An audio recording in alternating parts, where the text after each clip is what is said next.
সূত্রের ভিত্তিতে দুর্গাপুর রেলগেটের এখান থেকে 3 জনকে আটক করা হয়। তার সঙ্গে 30 কেজি গাঁজা পাওয়া গেছে। 30 কেজি গাঁজা সহ আটক হয়েছে এবং তারা এখন এই ব্যাপারে আমরা একটা কেস নেওয়া হইতেছে।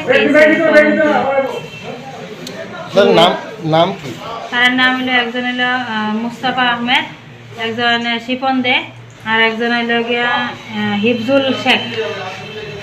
বাড়ি কোথায়? বাড়ি তো হইল গিয়া মুস্তফার বাড়ি হইল গিয়া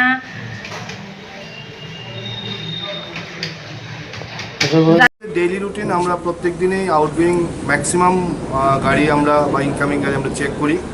তো সেই রুটিন ওয়ার্কের ভিত্তিতে আজকে আমরা সকালবেলা একটা গাড়ি ডিটেইন করি। গাড়িটার নাম্বার হয়েছে AS01DD 5636। সেই গাড়িটির মধ্যে সিক্রেট একটি চেম্বার থাকে। সেই সিক্রেট চেম্বারটি ভাঙার পর আমরা 35টি প্যাকেটে প্রায় 305 কেজি ড্রাই গাঁজা উদ্ধার করি এবং গাড়ির ড্রাইভার মফিজুল হক, সে আসামের ধুবড়ির বাসিন্দা, তাকে আমরা ডিটেইন করেছি।